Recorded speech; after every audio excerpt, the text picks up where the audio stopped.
Muimbi Matthias Mere akamboimba akati, wauinaye ndisawira wako here. Dzimwe nguva muupenyu tinoisa pedyo vanhu vatinoti vanotida tisingazivi kuti pamwe vari kutoda kutiwisira pasi.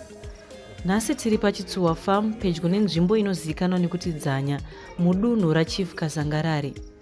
Tine mukadzi ave nemakore akazvimba dumbu mushure mekunge apiwa tii newaaiti sawira wake. Mukadzi uyu ari kupomera sawira wake uroyi wakonzeresa kuti arware zvekuti haana chaachakwanisa kuita ega asina rubatsiro. Chinosuwisa ndechekuti mupomerwi akabvuma kuti ndiye akazviita asi haachakwanise kuroyonora. Regai titange kunzwa kubva kuna Sabhuku. Ndinonzi Sabhuku Mahonye, Samuel Mahonye. Ndiri munzvimbo yaChief Kasangarare. Ndiri kuMwami paToro Lot 2 Chitsuwa Farm. Pane chiitiko chakaitika ipapo chomukadzi akazvimba dumbu kuti akadyiswa. Akabikirwa tii neshamwari yake. Mutii umu ndo ranga riri gore ra2019. Mutii umu ndo makawanikwa mune chura. Tii yavo ndopera kunwiwa mukapu pakaona mune chura. Chura ichi pakanga pazosvikawo nasawira akasvikapo. Sawira uyu ndiye akakumbira tii. Mushure mekunge akanaiwawo nemvura. Saka pakasvika pakabva ngoti haandazviwanira panapa. Ndobva adirirwawo kapu yetii asi akambonyimwa-nyimwa. Akazongoita zveusawira zvekutora zvinharo zviya-zviya. Ndobva anwa kapu yake yetii yekutanga. Akati inini kana tii isina chingwa so yakafanana nei nemukaka iyi handotoda makapu 4. Saka pakuda kundodira imwe kapu yechi2 akabva anyimwa yechi2 iya. Shamwari yaSpiwe vanga vari pamusha paSpiwe anga azoroorwa manje kubva pakusiyana kwaanga aita neshamwari yake anga azoroorwa. Saka shamwari yake Joy akanga auya kuzoona pamba panga paroorwa shamwari yake. Ndipo akanaiwa nemvura akusvika achisvika ndobva abikirwa tii. Abikirwa tii iya sawira wakanga anaiwa nemvura achibva kundotina mbudzi dzake mumunda. Ndobva asvikawo ndokupiwa tii ndokutorawo tii iya zvechisimba sasawira achiita zvokutamba zvongoziva zvinoita masawira. Saka kapu yake yekutanga yapera yechi2 akazopiwa yaJoy anova uyo akazozvimba dumbu.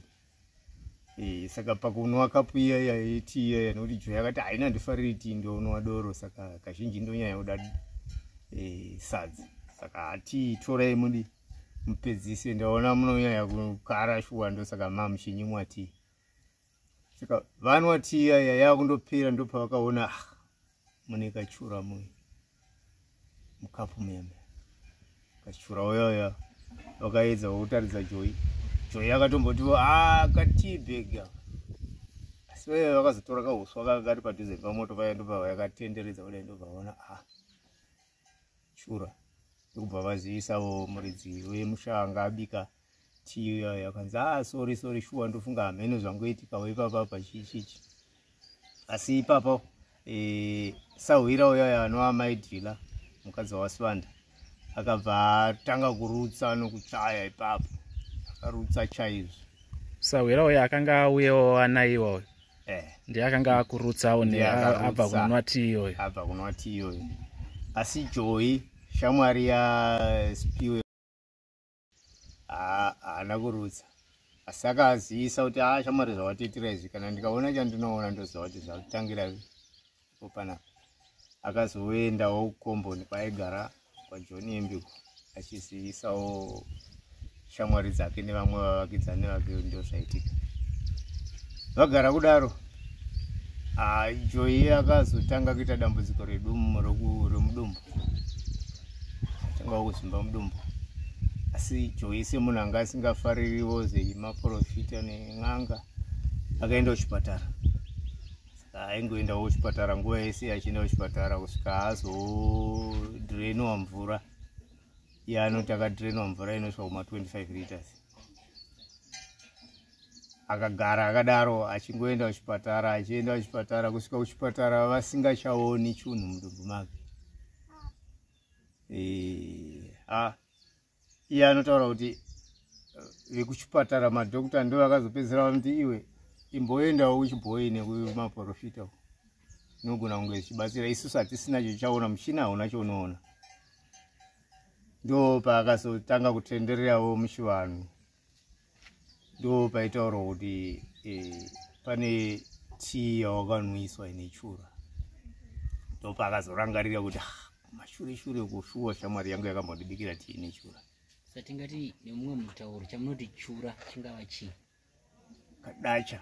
Asi dacha iri riri kunzi ndeka yakadacha kanowanikwa nguva dzekurima kanotogara mudhaka kanonzi karovhumbura varimi.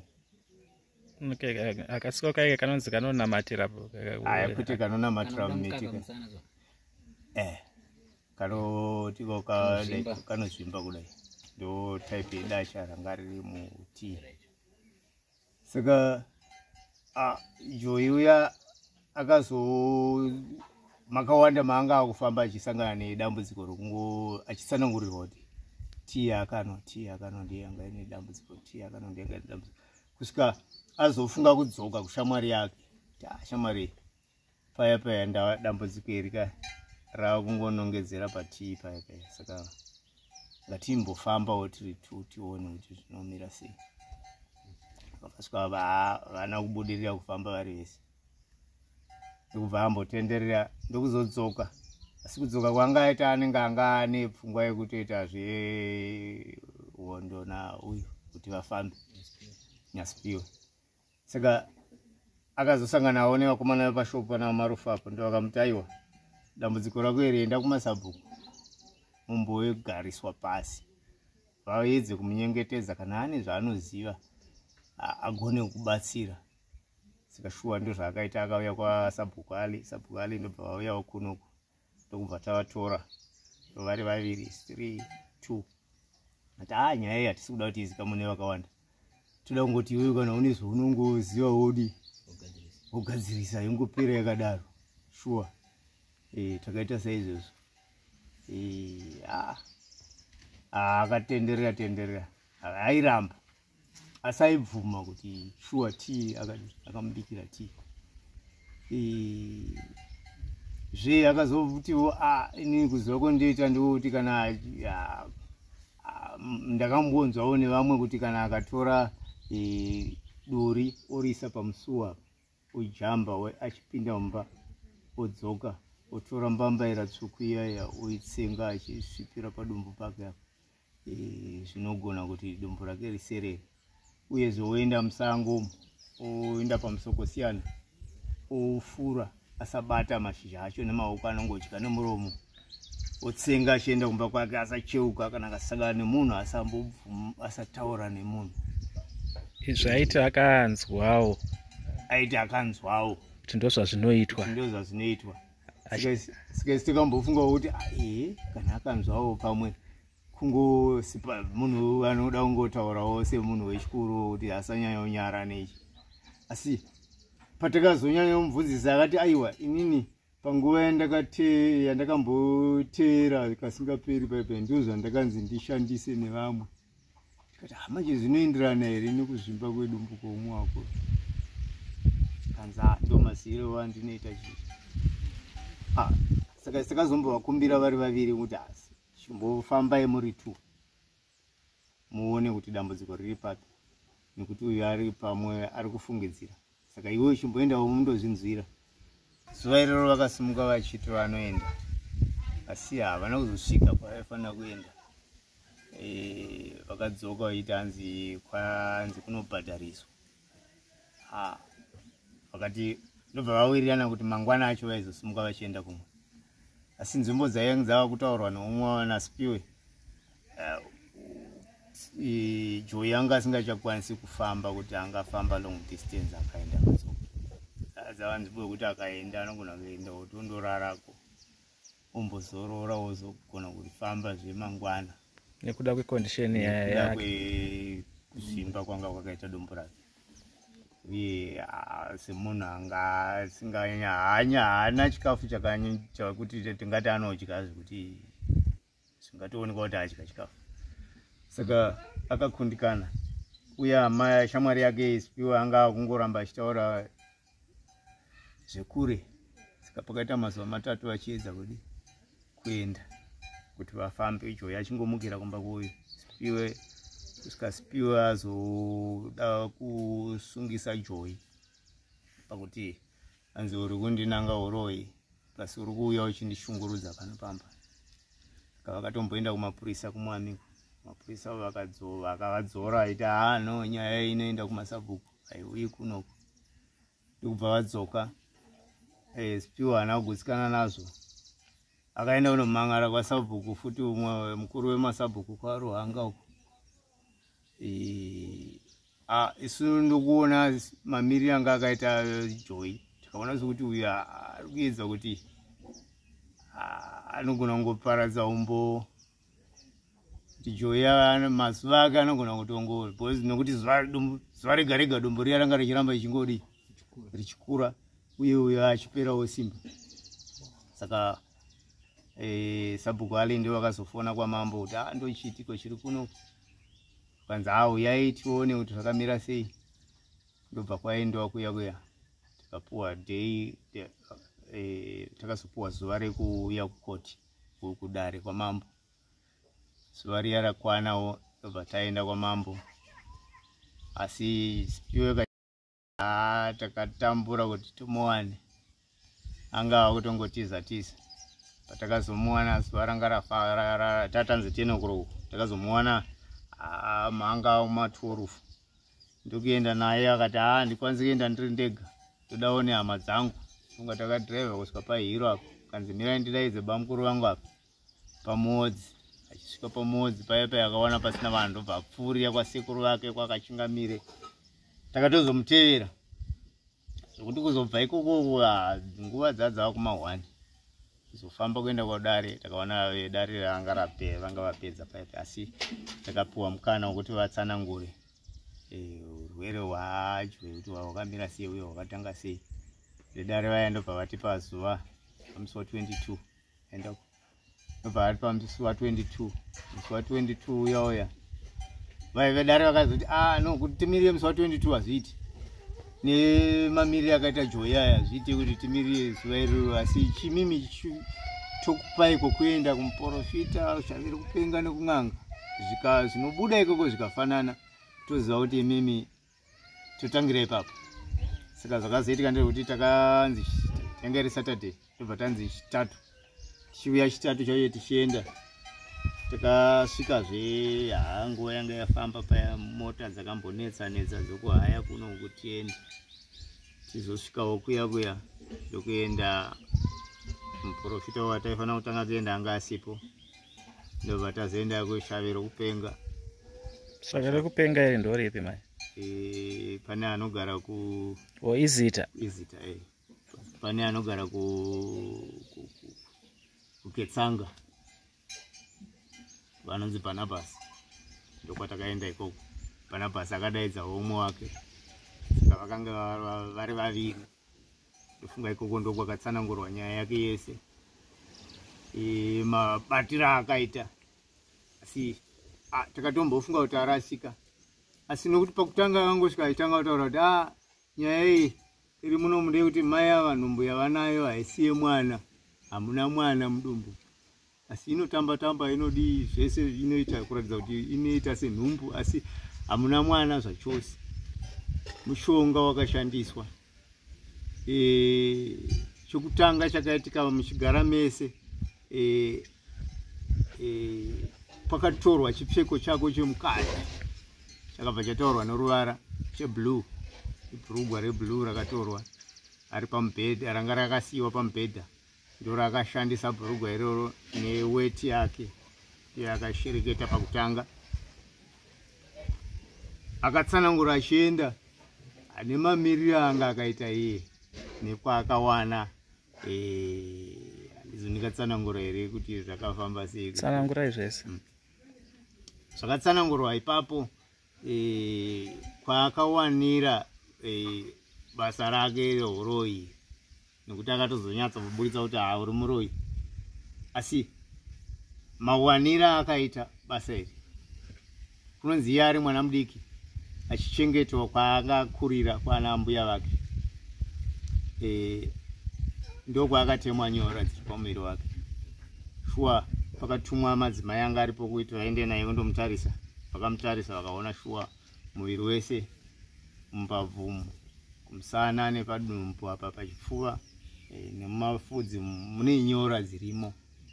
Nyora idzi ndo dzinomupa basa rese iroro, asi ane shamwari dzake dzakataurwa futi nemazita dzaanoshanda nadzo, kuti kana ane zvaanenge aida kuita anogona kutumwa kunokora tsoka, anogona kutumwa kuita saizvezvi zvokuisira chikafu, nekuti hanzi mushonga waakashandisa mushonga unoita serukawo kuzvimba dumbu. Kana mukatarisa munogona kuti akaisirwa rukawo, asi hausi rukawo, utori mushonga wakangozvimirirawo, asi ane shamwari yake yaakaita nayo. Zve pabhurugwa paya ane shamwari yake futi imwe yaakaita nayo. Saka akatsanangura achidzika achienda, aiti kana akaramba kuti handizizivi, uye aidzokera kundotanga kutsvaga kuti zvakatangira papi, kusvika azobvuma. Akatobvuma kuti akabvuma. Paibvuma pamanga muripo imimi? Tandiripo ipapo. Tatine sekretari wekwamambo, ndiye ainyora tsananguro dzese dzaipiwa ipapo, kuti zvese zvandingatsanangura panapa zvakawanikwa, zvakanyorwa pasi, zviripo.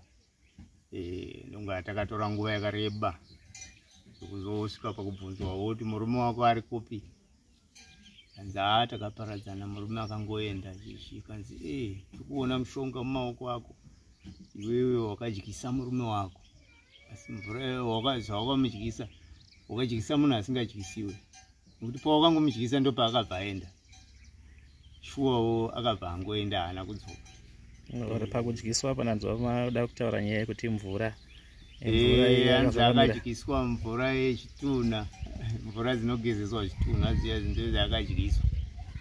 Saka abva atongoenda, yasiya achibvunzwa shuwa kuti wakadyisa murume, akabvuma.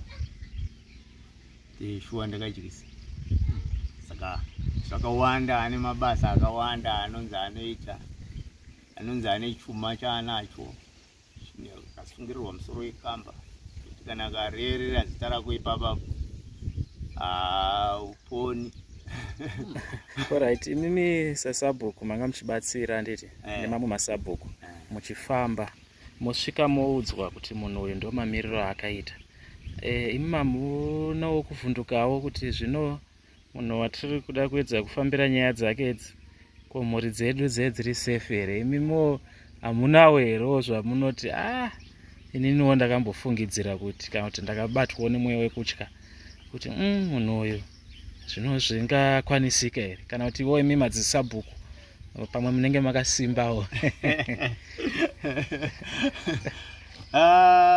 Tichitarisa nezera remunhu wacho nezvaari nemuviri wake, so nezvinotsanangurwa paari zvinotyisa. Upenyu hwangu, kukura kwangu kwese kuno ndava 54 years handisati ndamboona, handisati ndanzwa zvakadaro pamunhu, zvinoraramika zviri pamunhu. Taitotya zvokuti takatokumbirawo ikoko kuti please we patava kuenda uka isi tinofamba netsoka kai togona kunokorwa tsoka, nekuti anonzi anetori nedhaga revanhu raanondonokora tsoka so rakasungirirwa pamachira. Saka hataitotyawo nemhuri dzedu taitotyirawo. Saka takangoitirwawo zvatakaitirwawo kuti iye asafunga pfungwa yekuti nokora tsoka kana kuti kuzoshereketerawo mhuri dzedu. Saka anotyisa. Zvinotyisa kuti maitalo ake kutongondiwana ndiri panapa, pamwe ndima ndibatawo nditombofunga kuti manya kumaprofita kuti vodibora kuti hapana zviri kumbovhenekawo kuti zvinhu zvenyu zviri kufamba zvakanaka here mushure mekunge mapindana nenyaya idzi. Nokuti kuswera nezuro ndakatomboenda zvangu kumwe kwahiroko ndikawanawo pane kudzidho pacho pane rufu, saka vakazoti hakirawo haite kana pane rufu, saka ndaifanira kudai ndadzokerawo nhasi kuseni, saka meno pamwe mindima ndibata kuti ndisabudawo makuseni anaya. Alright, aiwa tinotenda. Nemashoko amene pane zvimwewo zvamungade kuwedzera zvamungafunga kuti vamwe masirira? Tinototendawo nokupindira kwamaita munyaya iyi, nekuti kuya kwamambo vanenge vakatongomira kuti vanzwewo kuti imimi munobatsirawo, mungauya norubatsiro kusvika pakadini, kuti havagoni kuti vaenderere mberi vachitonga kana kudii pasina rubatsiro kunopiwa kune murwere.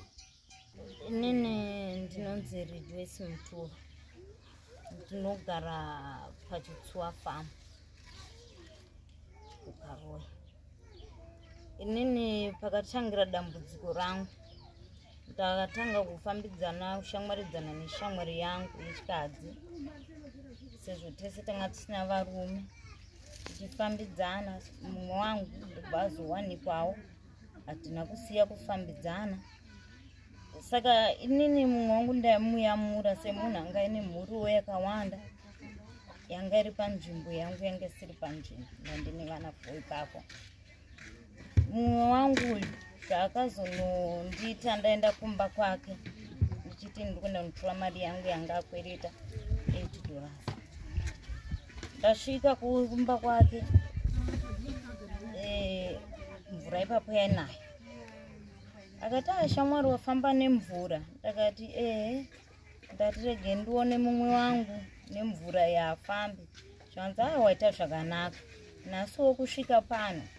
Ndati kondekoniwa nebasa ndinenge akandiwandira. Inganguva zhinji unondiona ndisipo chaunowana makiwi uchipinda muchitoro chaunoda. Zvakanzi shuwa shamwari waita basa wasvikawo pamba pangu. Apa wanaiwa nemvura regai nditore poto ndise pamoto ndikubikire tii. Ndati inini tii unoziva ndifarire. Ndatomuka ndikatobika sadza rangu ndikadya. Zvakanzi iwa ungaendere usina chawadya pano, usvika pano kwako ndinodya. Mumwe wangu akaramba achivavarira sokudaro. Ndokutowo mumwe wangu zvechokwadi akaisa poto yake tii pamoto, mvura ikabhoira ndichiona. Akadira masamba anga ari muchibhodhoro chedovi mukavharo, ndokutoisa mupoto mumwe ndichiona. Handina chandikaona chakaipa. Yabhoira akuda kundidirira. Ndakati inini handinoti isina mukaka. Akati rega ndinokutorera mukaka warume wangu mumba. Marume wangu akauya manherubva basa, vanofarira tishu ine mukaka. Akaenda unotora mukaka wake wanga utori muperi. Ndobva anodira futi mukavharo da, ndobva adira mupoto, ndobva zvinosanganisa. Handina chandikaona chakaipa. Mumwe wangu endokutora kapu yesimbi yanga iri murusero, ndobva adira tii. Vandati usazadze. Zvakanzi aiwa ndokuzadzirawo naiwa nemvura. Ndobva adira tii. Zveshuwa tii ndakanotambira.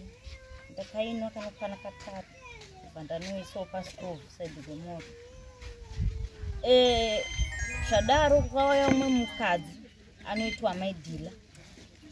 Mukadzi uyu asvika imhanisanawo nembudzi dzake panext pamba ipapo. Ndobva anotsaukirawo mumba manga tiriwo. Ndobva ati ndaita lake kusvika tiri pamoto, mune moto, ndanaiwa nemvura. Zvakanzi mumwe wangu uye unoipiwa nani tii yacho. Zvakanzi kwedu unodya wani. Zvakanzi tii ndabikira shamwari yangu Rijo, nokuti ndiye anondibatsira matambudziko angu ese anondinetsa. Kana ndakada chinhu mafuta ebikisa chaanondipa akavhariwa, imimi munondidirira tishoma chomatobika ipapo. Zvakanzi kwanenge ainazvo isitenge tisina. Zvakanzi munonyima zvokuti inini ndakapindura ndikati poto yese ungabikire inini tii iwo uchiziva ndifarire tii. Mumwe wangu uye akati vanonyima chaizvo. Kana tiko mwana wawarova yakabata maguru, mupe tii ani. Zvakanzi chamupa bhinzi randabika romupoto. Kana timupakurire bhinzi umupe tii ani mwana. Iwe uchaya hausi kudya. Zvakanzi ndichadya time tamukira kudya zvimbari. Apo ainyeka.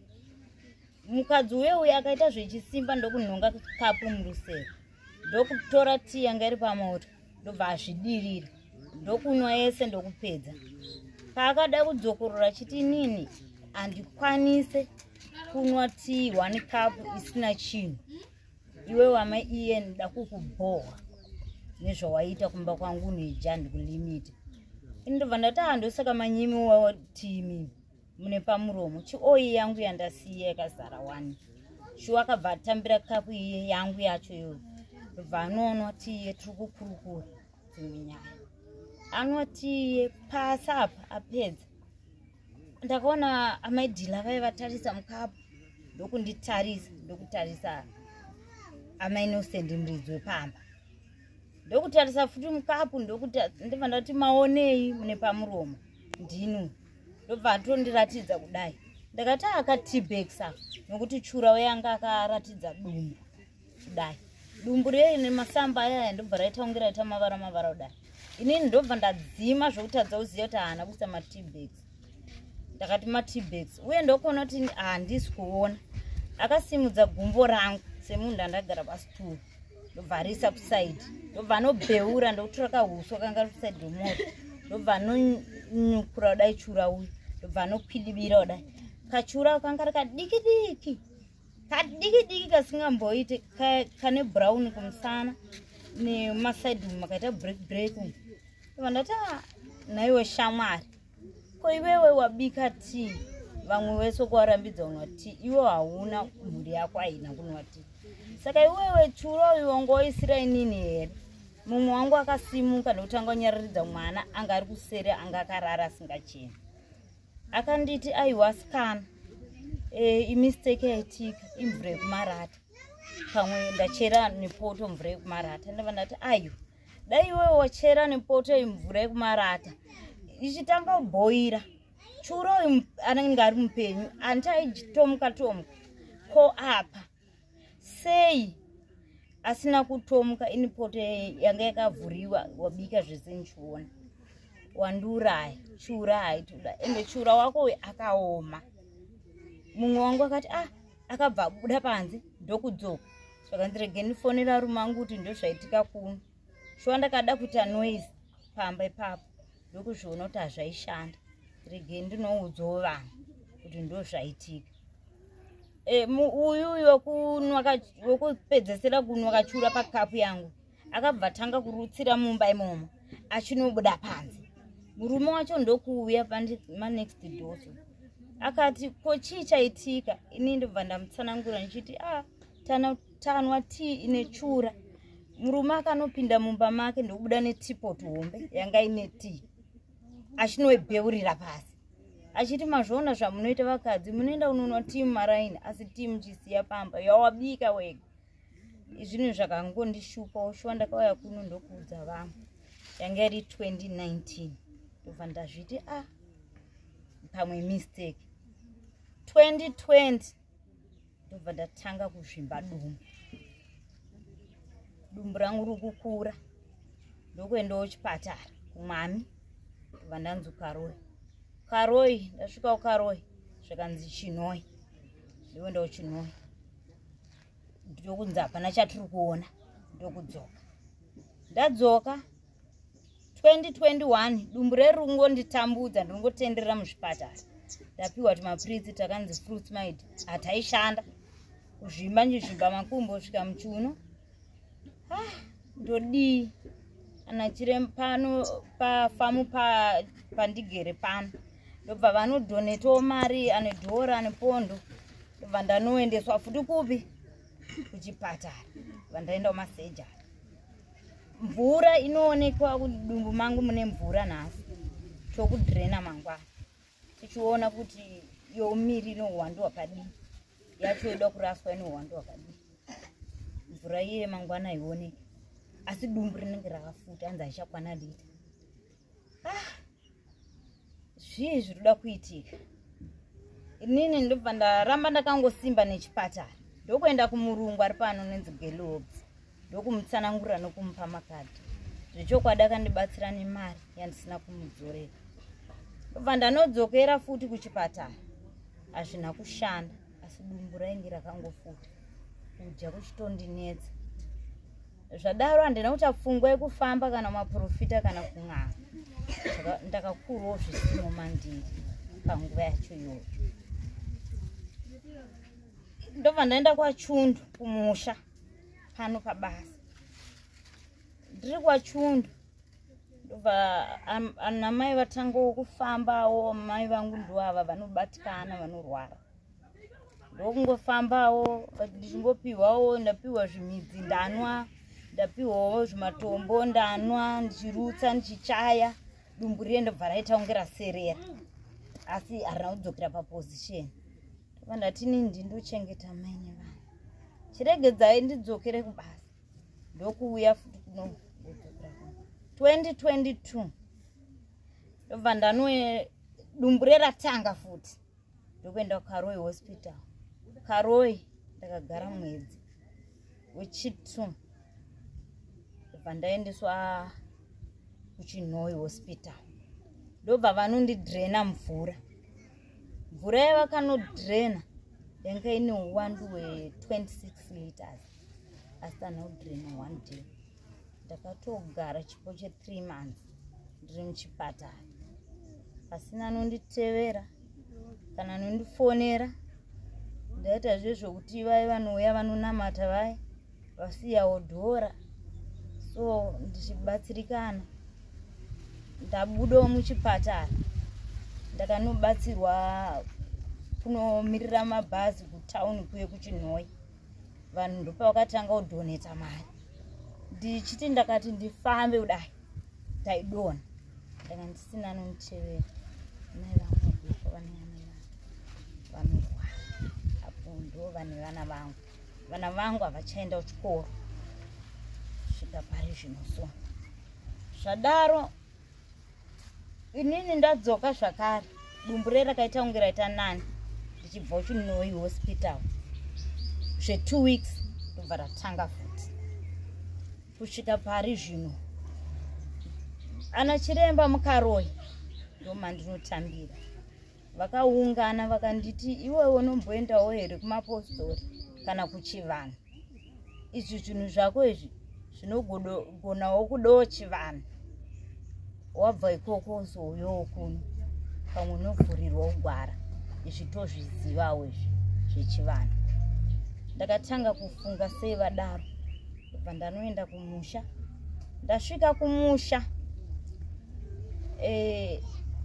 ndakange ndatsanangura nyaya zveshuwa. Ndobva patorwa vamwe sekuru vemuKaroi vanoitwa sekuru Nharara vari muKaroi kwaJulia.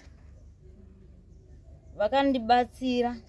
Dumbu riye rakasvava. Shuwa ndakagara mwedzi ndiri kumusha ndichiti richadzoka zvakare asi dumbu harina kundidzokera panguva iyo.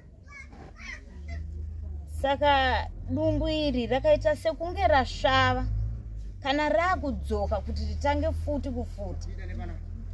Dumbu iri ndotanga kurutsa ropa rokuti rinogona kana kuita 6 liters kana 7 liters reropa zvokuti vanotora ropa romata zvokuricherera pasi.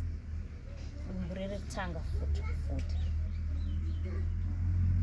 Saizvozvi ndozvakaitika February. Ndakarutsa ropa rakaoma, magodo eropa. Dumbu riye ndokudzoka futi. Kuti ndichiwana mari ndaibva kunorapwa nen'anga. Ndichiwana mari futi yokuti ndigone kubatsirika. Apa isina kwandichawana mari. Ndokungogara wokusvika pari zvino pamuri kundiona ndakagara kudai.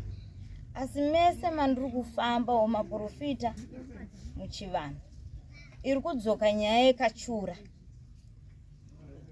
Asi zambuko riri kunzi zambuko racho iye ndiye anokwanisa kundirapa noro. Saka mumwe wangu uyu ndakamutora kwe2 days dzisina kususikidzana. Ndichiedza kumunyengetedza kuti shamwari, iwewe pauri apa haungazive mushonga. Unogona kunge wakatumwa ndibatsirewo uenda nomunhu ye undisunungurawo. Ona vana vangu vadiki, vana vangu vari kutambura kubva ndatanga dambudziko risvika pari zvino. Mumwe wangu akataura kuti izvozvo handikwanisi kuzviramba shamwari Chura wakana, asi nini ndikuona kuti maiguru vangu vandogara navo ndo vakaita izvi. Vandati kana vari ndo vakaita izvi iwo uchiziva, ndokumbirawo rubatsiro shamwari. Ndatambura zveshuwa. Mumwe wangu akaenda kumba haana kudzoka. Ndobva ndazomuona futi ndakabatwa ndichida kuenda nogezeswa. Ndobva ndamushedza ndogeza ndopedza ndokutaura naye. Akati ndichaudza murume wangu andipe mari tifambe tese. Handina kumitira nharo semunhu ndisina simba, ndisina chandikwanisa kuita, ndongoteerera zvaanotaura. Ndaona mazuva acho anga andiudza adarika. Ndopa ndikati rege ndiende kwaSabhuku ndinotaura nyaya iyi. Pamwe akabvunzurudzwa anogona kundirapanura mumwe wangu. Ndakananaira ndokuenda kwaSabhuku. Mavhanikeke Sabhuku aya. Ndatsanangura nyaya yangu. Ndatsanangura nyaya yangu. Vati ndainzwa. Sabhuku wake Spiwe uyu Kachingamire vanoitwa vaMahonyi ndo ava vari apa. Regai ndinovaudza vauye ndokushedza imese. Tiri 4 timbotaura nyaya dziri munyengetedzi. Mumwe wangu zveshuwa akashedzewa. Tese takaugara tiripo 4. Vakaedza kutaura naye asi aisaramba nyaya iyi. Aiti handizi rini, ini ndakatotumwawo. Zvakanziwo nyangwe iwewe wakatumwa, chiona condition nemumwe wako. Iwewe chiita kuti uende nomunhu akakutuma, munotaurirana nyaya iyi, moona kuti munhu mungamubatsirawo sei meti pamasura. Papa akati hazvigoni, rege ndikudze zvimwe zvinhu zvaangakwanisi kubatsirikana nazvo. Ngaanotora duri aise padhoo pake, wojamba duri wopinda mumba. Akabata mambaira itsvuku yeyi kuno kuti noiti murombedzi. Otsenga mashizha akamira padhoo. Kana abva ipapo wobuda duri rinobviswa risina basa. Woenda kukamuti kanonzi kamusokosiyana. Unofura mashizha akatsinzina. Wotsenga mashizha aya. Ouya akatsinzina. Wosvika wopinda mumba make. Kana kamhoreswa nemunhu kana kasangana nechinhu hafaniri kutaura nacho kana kuita ruzha nacho. Wopinda mumba make. Zvakanzi nemasabhuku aya. Ndizvo zvingagone kutibatsira. Zvakanzi zvinogona kubatsira. Zvakanziwo kana aita kudaro achazviita achazosererawo dumbu kwemazuva mangani. Zvakanzi ipapo manje ndokwanisiri kuziva kuti anoserera kwemazuva mangani nokuti ndiri kungozama handichazvikwanisa. Zvakanziwo iwewe uri kuti mumwe wako anoenda akatsinzina nezvaari izvi anogona here kuenda kukamusokosiyana kwacho nokuti kusango ouya akatsinzina famba haagoni. Uri kuedza kuti chii? Zvakanzi handizvo zvacho zvinhu zvacho zvirikwanisa kumubatsira. Masabhuku ndobva waona kuti nyaya iyi uyu anogona kutinyepera. Ndopavakati nyaya iyi takuisa kwaMambo. Tombonzwawo Mambo kuti aneti kudii nayo. Ndobva taiwa pamusoro wemasabhuku. Nyaya iyi musaise kwaMambo. Makaisa kwaMambo, inini handina kuramba.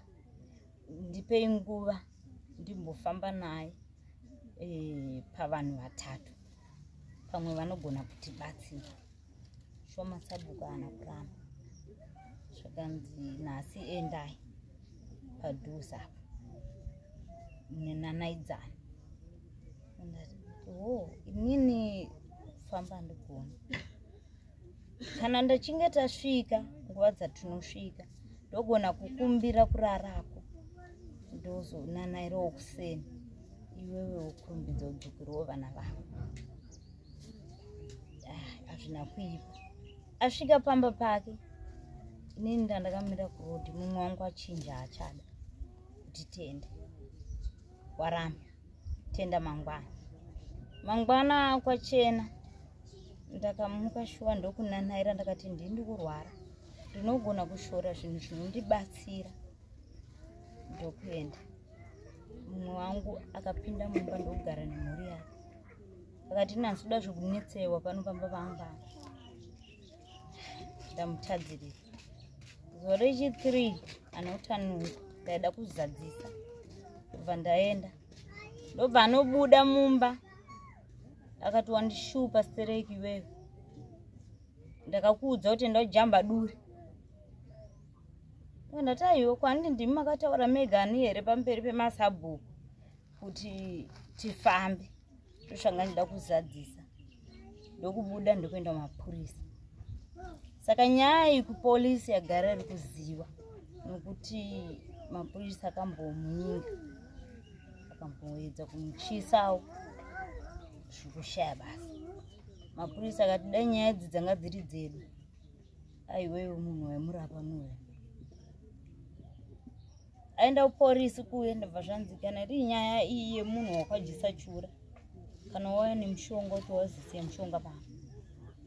Ya. Kana usina kuyazisiya mushonga pano, dzokera kumasabhuku. Akuya auri kutiza, auri kuti haiti.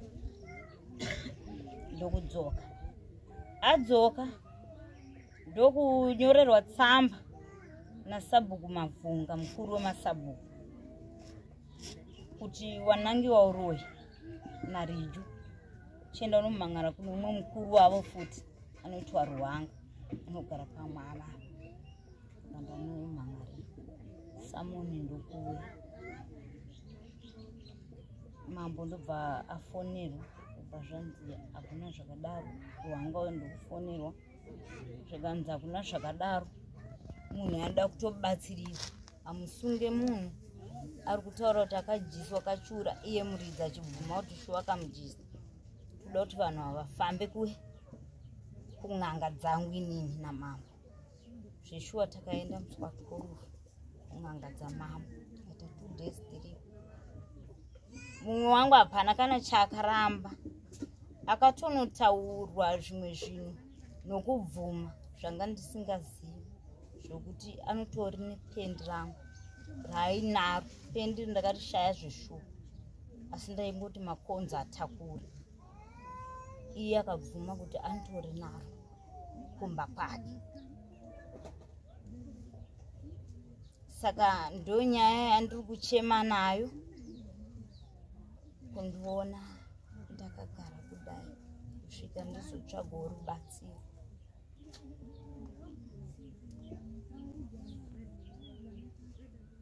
Saka rubatsiro mukade rwekutanga rungava ngerwuri rwechii nemamiriro azvakaita?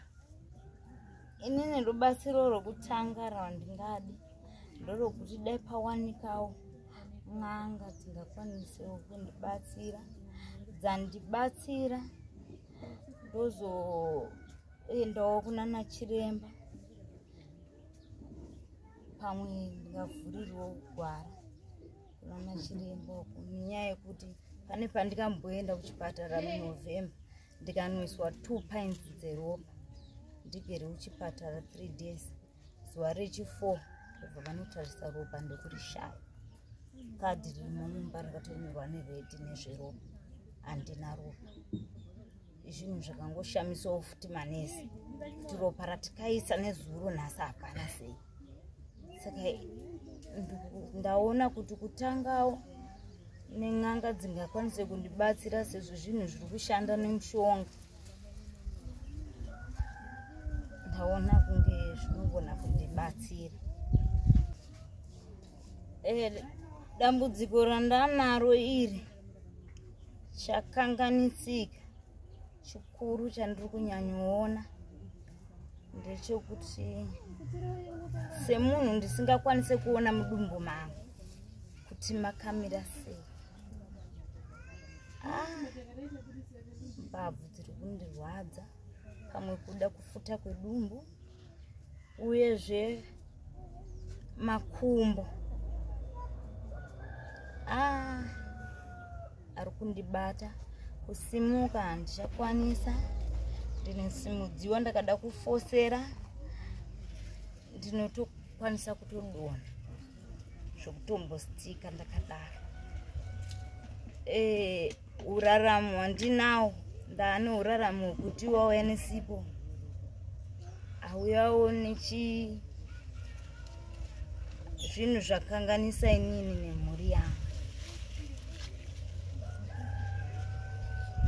Ndezvinhu zvikuru zvandiri kunyanyochema pamhuri yangu, vana vangu vadiki.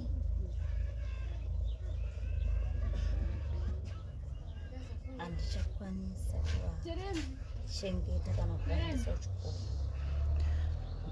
Ndeapo mashoko amungade kuti muchiudza akakonzeresa, amuri kuti uyu akakonzeresa dambudziko iri, mashoko amungade kusvitsa kwaari pari zvino? Mashoko andingade kusvitsa kwaari iye? Inini mashoko andingade kusvitsa kwaari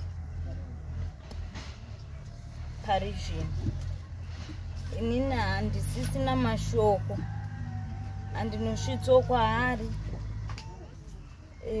akanyanya, nokuti inini ndakuona kunge ndaparara kudhara.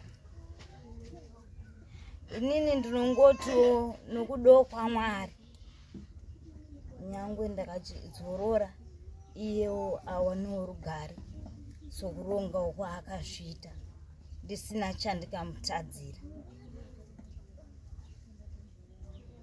Saka haana here zvaakataura chikonzero chekunge chakamutuma kuti azosvika pakuita utsinye hwakadai? Chikonzero haana chaakanditaurira kunze kwokunge ari kundikumbira ruregerero rwokuti chaMwari ndikukumbirawo ruregerero neizvi zvinhu zvakaitika ndaifurirwa nevanhu, ndematsananguriro aari kuita. Asi inini ruregerero rwake ndiri kuridayira. Chiri kundipa kudayira ruregerero rwake rwokuti kana ndakati aiwa, kana ndakati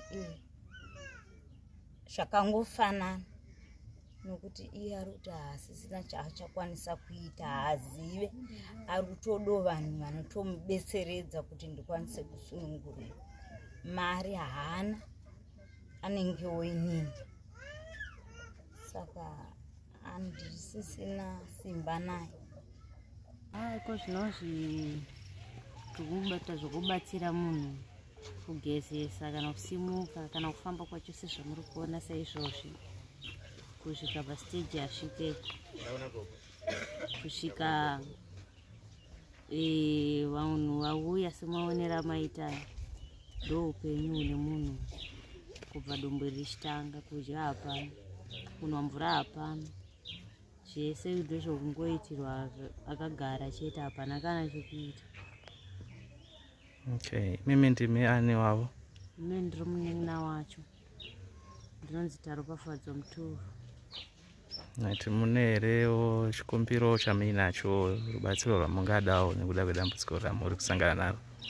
Chikumbiro chatiri kukumbirawo ndechoti tinoda kubetserwawo munhu uyu, dambudziko rarinaro kuti ripere, ranetsa kupera. Chikuru zvinhu zviri kudiwa kushanda apo, pari kudiwa mari yokuti munhu akwanise kana kudhireniwawo chipatara kana kufambisa mun'anga. Ndo zvinhu zviri kudiwa saizvozvo, sezvo hapana ana chaari kukunda kuita, isusu tatoomerwawo tapererwa. Kune vanenge vane rubatsiro rwavangakutoda kutibatsirawo naro, vanotibata pa 071 093